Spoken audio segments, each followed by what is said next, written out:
Saya mau sharing sebuah kisah nih tentang dua orang laki-laki Bani Israel. Satu ahli surga, satu ahli neraka. Yang satu mukmin, yang satu kafir. Yang kedua laki-laki ini juga sempat dikisahkan oleh Allah di dalam surat Al-Kahfi. Nanti teman-teman yang rajin baca Al-Kahfi pada hari Jumat bisa cek tuh. Salah satu kisah di surat Al-Kahfi itu kisah dua laki-laki Bani Israel, yang satu kaya, yang satu miskin, yang satu kafir, yang satu mukmin. Ceritanya dua orang laki-laki Bani Israel ini sama-sama Allah karuniai rezeki sebanyak 4.000 dinar. Sekarang 1 dinar itu kurang lebih sekitar 2,5 juta. Jadi ada 4.000 di dinar. Lalu laki-laki kaya, laki-laki kafir, laki-laki yang tidak beriman, membeli sebuah rumah yang sangat bagus di puncak bukit dengan view yang luar biasa dengan harga 1.000 dinar. Sehingga kemudian dia datang kepada temannya yang mukmin, dia bilang, "Hei, yuk ke rumah saya tunjukin rumah baru saya." Datang nih ke rumah baru laki-laki yang tidak beriman. Pas ngelihat dari gerbangnya luar biasa, tamannya luas, ada rusanya, ada kijangnya, ada marmutnya, ada segala macamnya, ada onta, ada kuda, lengkap aja tuh. Ini rumah atau kebun binatang ya? Pokoknya rumahnya keren aja. Terus laki-laki beriman nanya, "Ini rumah baru?" "Ya." "Berapa kamu belinya?" 1.000 dinar. "Bagus kan?" Bagus. "Ya udah kamu beli atau 1.000 dinar. Ini rumah kayak gini banyak nih masih dijual." Akhirnya laki-laki mukmin ini pulang. Malam harinya dia sholat, kemudian dia berdoa, "Ya Allah, sahabat saya sudah membeli sebuah rumah yang besar, rumah yang bagus dengan harga 1.000 dinar. Maka besok saya ingin membeli itu di surga dengan cara bersedekah 1.000 dinar. Maka berikanlah untuk saya rumah yang lebih bagus di surgamu ya Allah." Dia sedekah 1.000 dinar. Lalu besoknya ketemu sama temannya yang tidak beriman, nanya, "Udah beli rumah?" "Udah." "Di mana?" "Nggak dekat dengan rumah saya, jauh," kata dia. "Di mana itu?" "Di surga." "Hah? Caranya gimana?" "Sedekah." "Wah, kamu mah orangnya fanatik lah, istilahnya sok soleh lah, apalah segala macam, Pak Haji." Diledekin aja tuh. Diledekin. Taulah yang udah hijrah kan gitu ya, suka ada istilah-istilah ngeledekin. Ya udah hijrah, anak masjid, apa istilah-istilahnya. Diledekin gara-gara dia bersedekah 1.000 dinar. Sebagai ganti temannya yang membeli 1.000 dinar itu bisa beli rumah yang besar. Diledekin terus. Setelah berlalu sekian lama, kemudian laki-laki yang pertama ini yang tadi tidak beriman nikah. Istrinya tuh cantiknya luar biasa, usianya ABG, cantik. Setelah selesai dia lamar, nikah, pas hari pernikahan ngundang temannya yang beriman. Datang ya ke acara pernikahan saya. Acaranya tuh weddingnya itu ada IO-nya, IO terkenal, paling terkenal di situ. IO Bani Israel. Paling. Jadi wedding bukan IO ya, wedding organizer-nya Bani Israel. Kan orang Bani Israel mah, orang Yahudi ini kalau bikin acara tuh luar biasa ya. Kayak mereka bikin Tomorrowland segala macam kan. Jadi bikinlah wedding organizer ini bikin acara wedding yang luar biasa, menghabiskan berapa? Kalau sekarang mungkin di TV-TV itu suka diumumin biaya weddingnya itu berapa miliar kan, suka gitu tuh. Nah dia ngumumin. Atau kalau nggak dia ngumumin pun orang-orang bilang, tahu nggak itu acaranya habis berapa? 1.000 dinar. Habis 1.000 dinar. Dia nanya, ini emang habis 1.000 dinar? Ya, maharnya 1.000 dinar. Mahar si cewek cantik. Cewek paling cantik di kota itu aja. Tidak ada lagi cowok kecuali pernah suka sama tuh cewek. Tapi dia dapat gara-gara punya uang 1.000 dinar. Saya pernah goyang sama istri saya. Nanti kalau anak kita nikah, maharnya gak usah mahal-mahal. 2 miliar aja. 1 miliar buat dia, 1 miliar buat bapaknya. Nah, 1.000 dinar. Udah gitu dia pulang nih orang beriman. Malamnya dia tahajud, dia berdoa kepada Allah, "Ya Allah, teman saya udah nikah, dan saya mau masih gini aja." Tuh ya, ini pedoman buat teman-teman ya. Kalau ada yang ngasih kartu undangan, tanya maharnya berapa? Maharnya 10 juta. Waduh, saya pas nih 10 juta. Bilang ke Allah, "Ya Allah," sama kayak dia, "saudara saya, teman saya sudah menikah dengan mahar 1.000 dinar.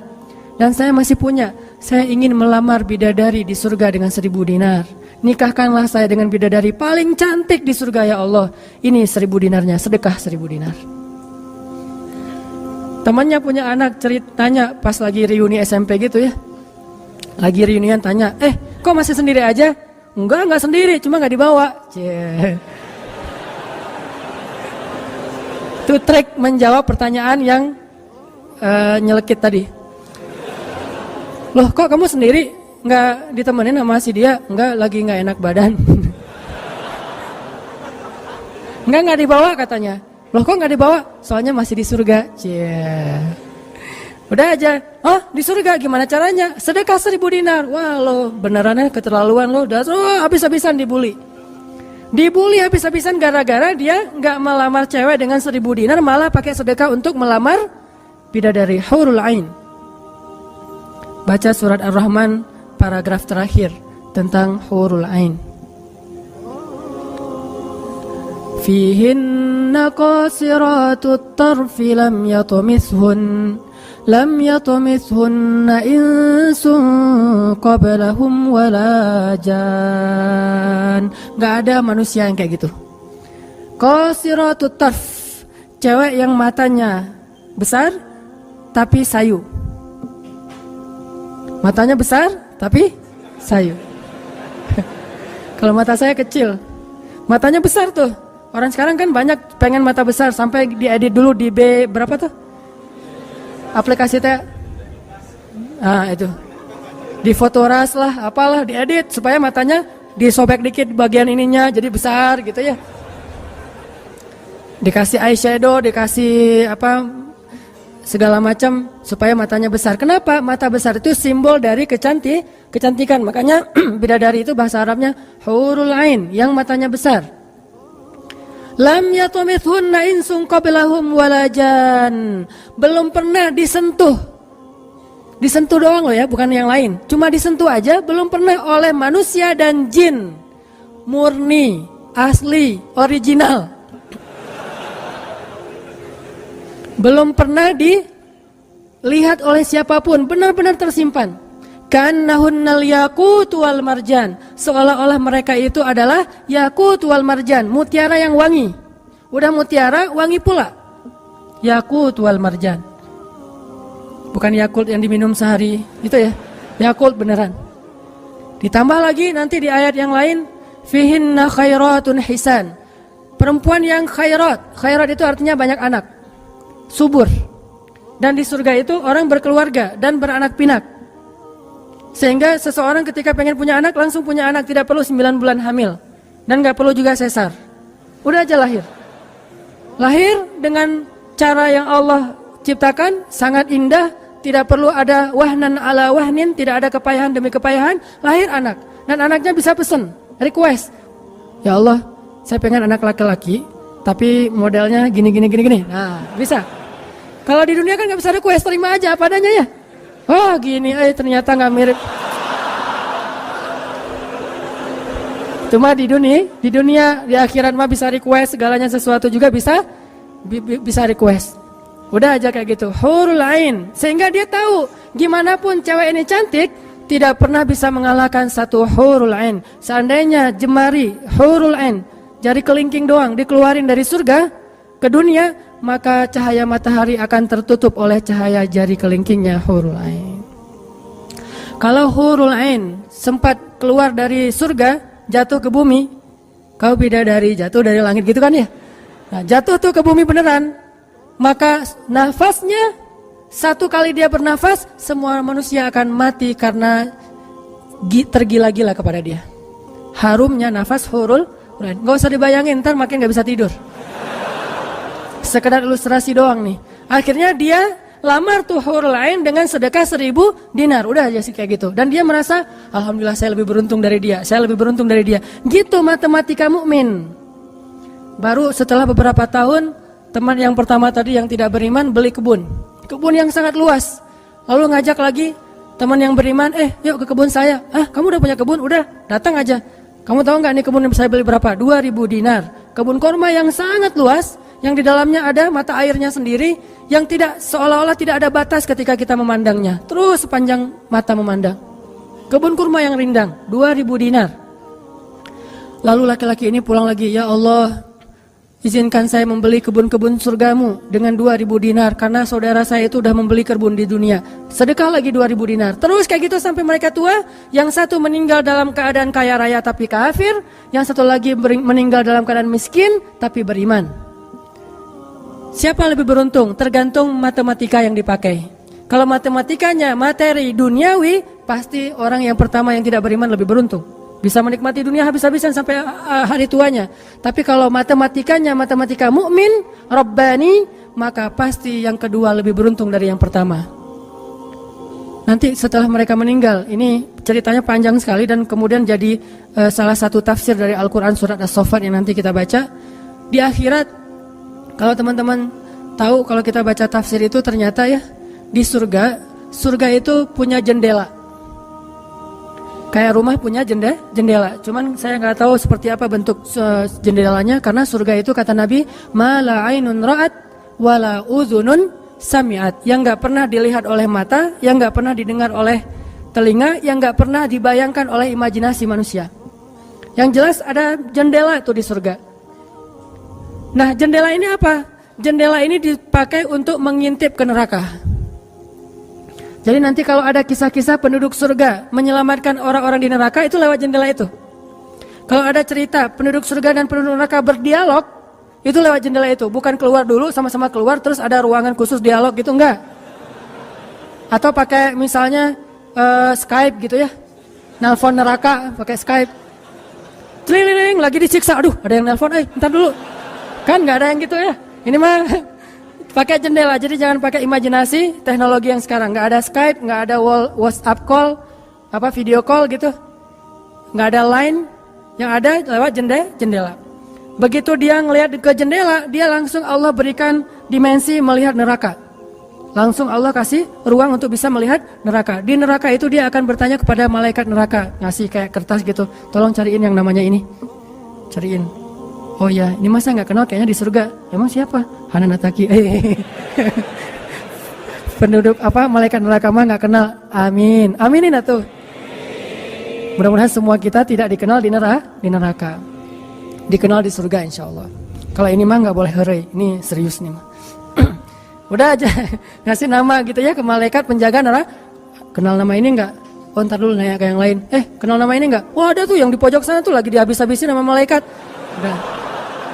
Udah malaikat yang itu bawain sini gitu. Pas dibawain ternyata itu adalah laki-laki tadi yang di dunia saling bersaing dalam memperkaya diri. Satu memperkaya diri di dunia, yang satu lagi memperkaya diri di akhirat. Bro, gimana nasib lo sekarang? Waduh, saya sekarang disiksa segala macam, dia ngaku kesalahannya. Lah kamu gimana? Dulu kamu katanya beli rumah di surga, terus nikah di surga, terus beli kebun di surga, udah dapat. Wah, bukan dapat lagi. Ternyata 1.000 dinar itu bukan satu istana loh bro. 1 dinar itu sekian ribu istana. Sekarang saya 1.000 dinar, bayangin aja. Hah gitu, makin sakit kan ya. Makin nelangsa, makin stres. Udah di neraka stres pula, stroke lagi, kena kejang-kejang gitu. Enggak di neraka kejang-kejang aja enggak enak, stroke enggak enak, apalagi udah stroke-nya di neraka kan lebih enggak enak tuh. Orang kena penyakit jantung di dunia enggak enak, ini penyakit jantungnya di neraka lebih enggak enak lagi. Ini mah imajinasi saya aja. Sesuai dengan di Al-Quran surat As-Saffat, dialog antara penduduk surga dan penduduk neraka. Inilah teman-teman matematika untuk mengukur siapa lebih beruntung. Sehingga kita tidak perlu bertanya, kenapa? Why? Saya udah hijrah kok makin susah hidup saya. Dunia itu, akhirat enggak. Kalau kita mengukur amal kita hanya dengan dunia, kita bakal sering kecewa karena Allah tidak menilai dunia ini bahkan lebih ringan daripada 11 sayap nyamuk. Seandainya kata Nabi dunia ini di mata Allah ada harganya, pasti Allah enggak mau ngasih dunia kepada orang yang tidak beriman, enggak mau. Berhubung dunia ini tidak ada nilainya, Allah kasihlah kepada orang yang tidak beriman. Sedangkan yang bernilai, Allah simpan untuk orang yang beriman dan sabar. Pakai kacamata Rabbani, cara pandang Allah Subhanahu wa taala. Sehingga ketika kita hijrah, kita minta tolong kepada Allah urusan dunia, tetapi kita yakin kalau kita istiqomah, ikhlas, maka di akhirat wa ma indallahi khair. Itu harus jadi mantra yang kita ulang-ulang tuh. Kalau teman-teman lagi cemburu dengan dunia seseorang, bilang wa ma indallahi khair. Apa yang ada di sisi Allah lebih baik. Udah nggak jadi cemburu tuh. Saya pakai itu sebagai terapi buat diri saya sendiri. Kalau saya lagi ada rasa kayak kepengen apa yang orang punya, ada rasa iri, ada rasa cemburu, ada rasa kayak merasa orang lain lebih beruntung dari kita, saya selalu pakai mantra wa ma indallahi khair, wa ma indallahi khair, wa ma indallahi khair. Sehingga hilanglah rasa cemburu itu. Apa yang ada di sisi Allah lebih baik, apa yang ada di sisi Allah lebih baik, apa yang ada di sisi Allah lebih. Walal akhiratu khairul laka minal ula, wal akhiratu khairu wa abqa. Akhirat lebih baik bagimu dan daripada dunia. Akhirat lebih baik dan lebih kekal. Itu aja yang kita ulang-ulang mantranya. Wa ma indallahi khair. Udah aja senyum. Kita yang istiqomah gini-gini aja, orang lain yang tidak istiqomah, yang sudah melenceng jadi gitu. Ya udah, apa yang di sisi Allah lebih baik. Ada yang gara-gara misalnya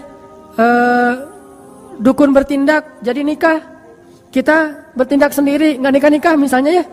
Ya udah aja, wa ma indallahi khair. Dan apa yang ada di sisi Allah itu bukan hanya akhirat tetapi juga dunia. Cuman Allah tidak memberikannya dalam waktu yang segera kepada mukmin karena Allah ingin melihat dulu ketabahan, kesabaran dan keistiqomahan kita. Matematika itu coba kita pakai dalam hidup. Kayak saya pernah dulu banget, awal-awal saya di Bandung masih senang usaha-usaha gitu sebelum ada dakwah. Kan pertama saya masuk ke Bandung bukan berdakwah. Lama-lama setelah lelah berusaha akhirnya berdakwah. Karena nggak mendapatkan kebahagiaan hanya dengan harta. Kan dulu saya pernah usaha bisnis pulsa yang saya pernah cerita. Ada 60 cabang pulsa saya di Bandung.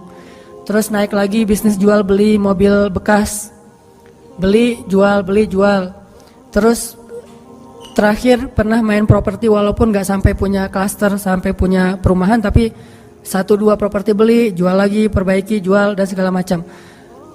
Waktu itu saya sempat hampir kegoda sama teman saya yang beli beberapa aset ruko di daerah Antapani. Dulu Antapani nggak seperti sekarang, masih murah-murah tuh rukonya. Dan kan cepat banget tuh perkembangan Antapani ya. Dia beli tuh 1 ruko di Antapani dengan DP, lalu dia cicil. Nah, cicilannya ini dibayar oleh yang kontrak. Kebetulan ruko dia dikontrak oleh warung Padang. Sehingga dia paling nambah-nambah dikit lah, walaupun yang nggak bisa utuh, tapi dia nambah-nambah dikit. Ini udah azan? Udah? Oh, nanti ceritanya next, insya Allah habis sholat isya. Barakallah. Bismillahirrahmanirrahim. Tadi sampai di mana teman-teman? Oh iya, Antapani ya. Sampai Antapani. Nah waktu itu nggak ada basa-basi, langsung aja Bismillahirrahmanirrahim. Teman-teman kita lanjutkan sampai di Antapani. Jadi teman saya tuh ada yang investasi dengan beli salah satu ruko di Antapani dengan cara nyicil DP, terus yang bayar cicilannya itu adalah yang kontrak. Kalau nggak utuh pun dia tambahin sedikit lah, paling nambahin 500.000 sebulan. Setelah kurang lebih 3 tahun, akhirnya itu udah lunas, dia bisa nge-DP-in lagi yang baru. Setelah sekitar 5 tahun berjalan, saya ketemu lagi sama dia. Dia bilang, ini semuanya udah ruko saya nih. Udah ada sekitar 6 ruko yang dia punya. Dan setengahnya dipakai sama Alfamart. Sisanya dipakai ada warung Padang, ada apa di situ. Sehingga dengan cara dia bisa cepat berkembang. Saya di awal menganggap diri saya itu agak-agak idealis. Anggapan pertama, waduh saya ini kayaknya terlalu idealis kali ya gitu. Mulai galau kan, mulai tidak istiqomah. Jangan-jangan saya terlalu kaku nih dalam agama. Lagi nyari-nyari dalil mana nih yang membolehkan gitu kan ya. Biasalah apalagi ustadz kan bisa ngotak-ngatik gitu kan. Sampai bisa menemukan dalil boleh, tapi nggak nemu. Akhirnya yang bisa menguatkan hati apa? Wa ma indallahi khair. Apa yang ada di sisi Allah lebih baik. Kalau mau kayak gitu, mungkin sekarang saya udah punya juga beberapa ruko. Tapi karena nggak bisa dengan cara seperti itu, akhirnya ya punya itu aja dan tidak berkembang secara duniawi, tetapi saya yakin mudah-mudahan dengan itu kita berinvestasi di akhirat. Makanya ini matematika harus jadi pola pikir kita, harus jadi mindset, persepsi kita dalam hitung-hitungan amal. Sehingga ketika kita belajar Islam, mulai bertaubat, mulai berhijrah, lalu Allah Subhanahu wa taala seolah-olah lebih memanjakan orang lain yang belum berhijrah, yang belum bertaubat daripada kita dengan dunia. Katakan wa ma indallahi khair, apa yang ada di sisi Allah lebih baik. Katakan bahwa wal akhiratu khairun wa abqa, akhirat lebih baik dan lebih kekal. Katakan walal akhiratu khairul laka minal ula, dan akhirat itu lebih baik bagimu daripada dunia. Ini yang memotivasi kita untuk bisa istiqomah, sehingga kita tidak ngerasa dicurangin sama Allah Subhanahu wa taala. Karena Allah melihat balasan akhirat itu lebih baik daripada ngebalas di dunia. Sehingga Allah kalau sayang kepada seorang hamba, Allah menyediakan akhirat lebih besar daripada dunia untuk dia. Seandainya dunia itu adalah bentuk kasih sayang Allah, maka Allah sudah memberikan kekayaan dunia kepada semua nabi yang Allah cintai. Tapi nabi yang kaya itu sedikit. Rata-rata nabi itu susah hidupnya, apalagi setelah menjadi nabi. Nabi Muhammad sebelum jadi nabi hidupnya luar biasa kan? 40 tahun pertama, terutama 15 tahun pertama setelah menikah dengan Khadijah, gimana kehidupan Nabi Muhammad? Segalanya ada. Khadijah itu orang yang paling kaya, perempuan paling kaya di Mekah, menikah dengan Nabi Muhammad yang pintar dalam berdagang. Gak pernah Nabi rugi dalam berdagang.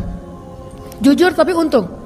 Sehingga selama 15 tahun Nabi mau traveling kemana aja bisa. Traveling ke Syam bisa, traveling ke Yaman bisa. Syam dan Yaman itu jarak yang cukup jauh. Mau ngapain aja bisa. Punya ternak yang sangat banyak, punya kebun kurma yang luas sekali dan segala macam. Rumahnya rumah terbaik di kota Mekah. Hidup selama 15 tahun dalam kenikmatan. Begitu jadi nabi, langsung kayak terjun payung, cepat sekali. Sampai akhirnya Khadijah wafat ketika Nabi masih di Mekah dalam keadaan hampir tidak punya warisan apa-apa. Jadi kurang dari 13 tahun jatuh miskin, fakir. Sampai ketika hijrah ke Madinah, Aisyah curhat. Apa kata Aisyah? Di rumah Rasulullah itu lebih dari 1 bulan tidak ada asap di dapur.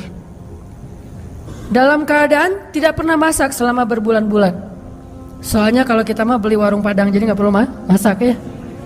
Kenapa itu rumah gak pernah masak? Yalah, soalnya dia punya warung, jadi masaknya di warung, tinggal dibawa aja ke rumah.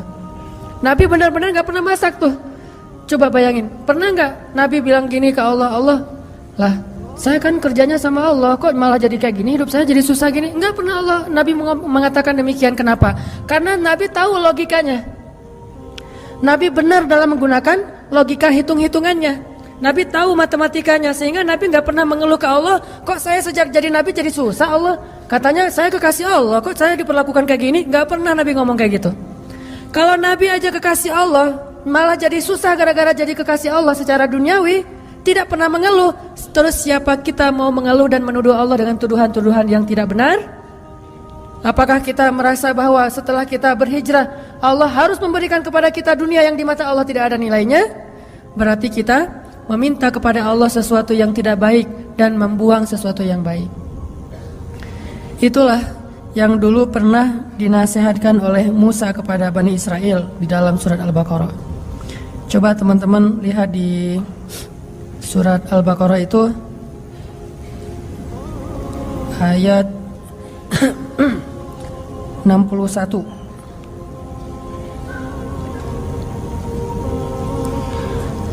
أعوذ بالله من الشيطان الرجيم وإذ قلتم يا موسى لن نصبر على طعام واحد فادع لنا ربك يخرج لنا مما تنبت الأرض من بقلها وقثائها وكسائها وفومها وعدسها وبصلها. Apa yang terjadi?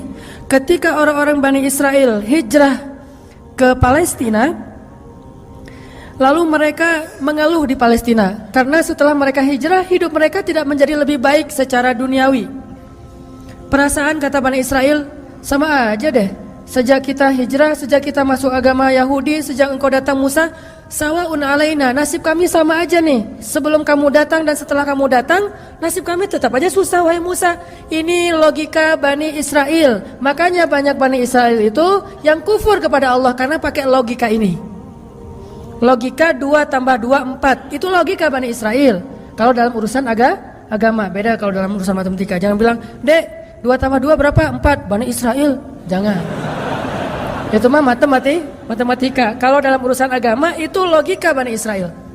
Mereka selalu menghitung-hitung itu dengan logika matematika duniawi. 2 tambah 2 4. Sehingga mereka selalu mengeluh, "Ya Musa, sama saja nasib kami engkau datang dan engkau tidak datang dulu. Sama-sama susah.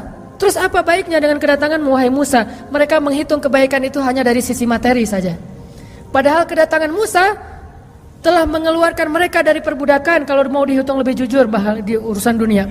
Kedua, dengan kedatangan Musa, mereka akhirnya diselamatkan dari kejahatan dan kekejaman Firaun yang membunuh anak laki-laki mereka dan memperbudak anak perempuan. Apakah mereka lupa?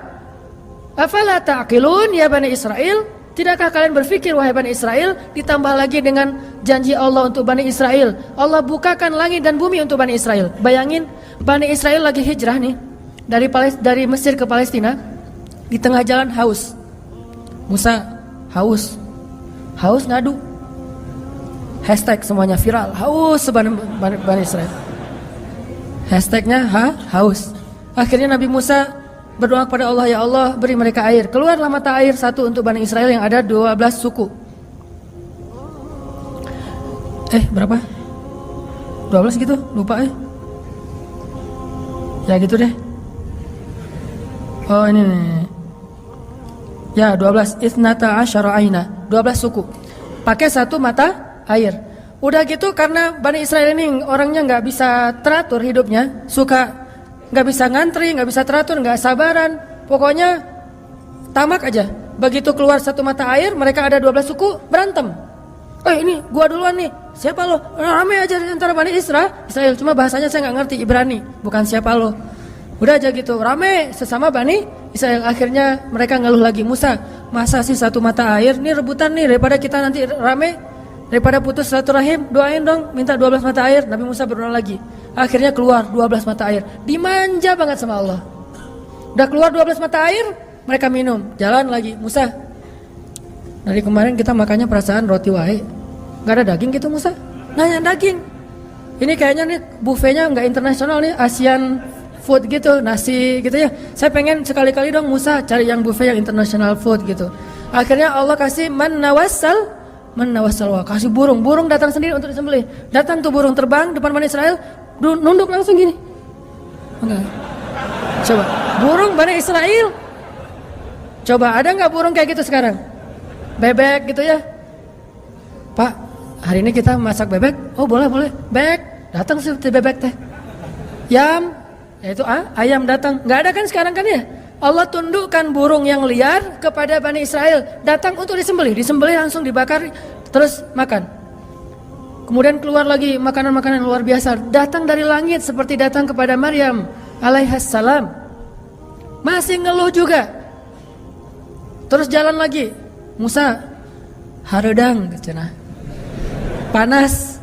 Datang awan menaungi Bani Israel. Mana ada manusia, bangsa di muka bumi ini selain para nabi yang dinaungi awan sepanjang perjalanan coba, kecuali Bani Israel dan orang-orang modern yang pakai kendaraan udah tertutup ya. Kalau dulu mah Bani Israel kemana mereka pergi awan ngikutin. "Wan, sana ya kata awan saya.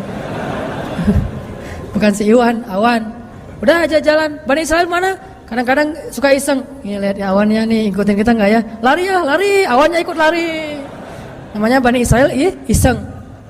Tapi Allah masih diakal-akalin sama mereka kan? Yang pernah saya cerita, Disuruh bayar zakat, mereka katakan kami mah zakat 2,5% mah itu orang pelit lah.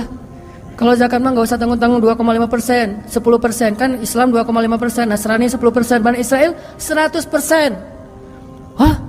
Sampai Musa aja kaget 100%. Benar gitu syariatnya 100%? Wah Musa 100% ya? Kami berani memberikan zakat 100%. Caranya gimana? Dikumpulin semua gandumnya, dilempar ke langit, terus dia bilang, ya Allah ambil sesukamu, yang jatuh ke bumi itulah hak saya. Itulah Bani, saya lempar semuanya, gandum, roti, segala macam, korma, dilempar ke langit. Ya Allah ambil sesukamu ya Allah. Yang jatuh ke bumi berarti engkau ridho untuk saya. Mana ada yang nyangkut di tengah antara langit dan bumi kan? Pasti semuanya jatuh ke bumi. Oh berarti Allah nggak memerlukan itu, ya udah untuk kita aja. Yang penting kan kita udah niat nih 100%. Tapi Allah nggak mau nerima, ya udah. Itu akal-akalan Bani Israel. Makanya mereka ngeluh, ya Musa, di Palestina itu tidak ada sayur mayur. Kami kangen makanan-makanan di Mesir. Kalau teman-teman tahu Mesir itu sebetulnya nggak tandus-tandus amat. Mesir itu ada bagian yang salju. Jadi kalau mau ngerasain Eropa bisa ke bagian itu. Ada yang bagian yang benar-benar padang pasir. Ada yang bagian yang subur luar biasa. Nah, sampai mereka kangen dengan sayur-sayuran Mesir. Kangen dengan bayam, kalau di kita mah kangen dengan singkong, kangen dengan jengkol. Ya, pernah kangen jengkol? Karena nggak pernah keluar Bandung. Kalau keluar Bandung pasti kangen jengkol. Misalnya umroh gitu ya. Ada restoran Indonesia, Mang ada jengkol di Mekah. Kalau tanya orang Arab, jengkol. Bahasa Arabnya tidak ada jengkol. Soalnya bahasa Arabnya tidak ada jengkol. Mahada kata orang Arab, jengkol yang aroma raihah. Intinya orang Bani Israel kangen dengan makanan Mesir. Terus apa kata Nabi Musa? Qala atastabdiluna alladhi huwa adna billadhi huwa khair. Apakah kalian meminta untuk menukar sesuatu yang buruk dengan sesuatu yang lebih baik? Maksudnya apa? Kenapa kalian ingin dibayar oleh Allah dengan dunia ketika kalian beriman? Kalau mereka Bani Israel itu kalau beriman hitung-hitungan banget. Habis beriman harus rezekinya berlimpah. Habis beriman harus terbebas dari segala masalah. Habis beriman harus dimanjain banget dunianya. Itu pola fikir Bani Israel. Sedangkan para nabi dan orang-orang yang beriman enggak kayak gitu cara berfikirnya. Setelah beriman Allah uji, maka mereka mengatakan ini untuk melihat apakah saya jujur dalam iman atau munafik. Seperti kata Bilal. Ketika Bilal beriman, dengan qadarullah dia ketahuan imannya oleh tuannya Umayyah bin Khalaf, lalu disiksa oleh Umayyah bin Khalaf. Setelah disiksa berhari-hari, Umayyah ngomong gini, Bilal, mana Tuhan kamu? Coba lihat tuh, kamu disiksa-siksa, Tuhan kamu gak pernah ngebelain kamu, Muhammad juga gak pernah ngebelain kamu. Jadi kamu tuh sebetulnya kasihan, tinggal sendiri, gak pernah dibelain oleh siapa-siapa. Kalau gak saya nyelamatin kamu, kamu akan celaka wahai Bilal. Apa kata Bilal? Ya Umayyah, udah gak bilang lagi Tuhan, dia mah udah beriman, gak ngomong lagi Tuhan, gak ngomong lagi gitu. Kalau saya diuji atau disiksa karena keimanan saya, itu berarti Allah ingin melihat kesabaran saya. Maka kalian akan melihat sabar saya lebih kuat daripada sabarnya orang Arab. Karena orang Arab Mekah itu terkenal dengan keteguhan dan kesabarannya. Saya akan lebih sabar daripada laki-laki Arab dan akan lebih kuat daripada gunung Uhud. Bilal tahu itu. Jadi bukan ya juga ya Umayyah, ya udah deh balik lagi aja kayak dulu. Enggak, Bilal mah enggak ngomong kayak gitu. Kan orang suka pundung gitu ya. Pundung fisabilillah. Baru hijrah Allah kasih ujian pundung. Aduh, sama aja udah hijrah enggak hijrah tetap aja enggak bisa dapat jodoh. Gitu kan? Akhirnya udahlah sekalian kayak dulu aja. Aduh sama aja, ternyata udah rajin ngaji, belum kelihatan juga ke atas, masih aja enggak ada yang kecantol misalnya kan ya. Aduh udah rajin udah pindah kerjaan, tetap aja belum dapat kerjaan yang lebih baik. Kata Allah, wa may yattaqillah yaj'al lahu makhraja. Mana? Wa yarzuqhu min haitsu la yahtasib. Mana tuh? Jawabannya Allah berikan itu setelah Allah lihat kesabaran kita. Kalau Allah belum melihat kesabaran kita, Allah enggak akan kasih apa yang Allah janjikan. Karena yattaqillah bukan hanya taubat tetapi sabar. Itu satu paket. Takwa itu at-ta'ah was sabr, itulah takwa. Taat dan sabar itulah takwa. Wa may yattaqillah, siapa yang taat lalu sabar, baru Allah janjikan yaj'al lahu makhraja wa yarzuqhu min haitsu la yahtasib wa may yattaqillaha yaj'al lahu min amrihi yusra wa may yattaqillaha yukaffir anhu sayyi'atihi wa yu'zim lahu ajra. Itu semua janji Allah bagi orang yang takwa, dan takwa itu taat dan sabar. Kalau taat doang tapi nggak sabar, pundung tadi, maka Allah tidak punya janji apapun dengan dia. Ini logika yang dipakai oleh Allah, hitung-hitungan matematikanya Allah Subhanahu wa taala, sehingga kita tidak kecewa.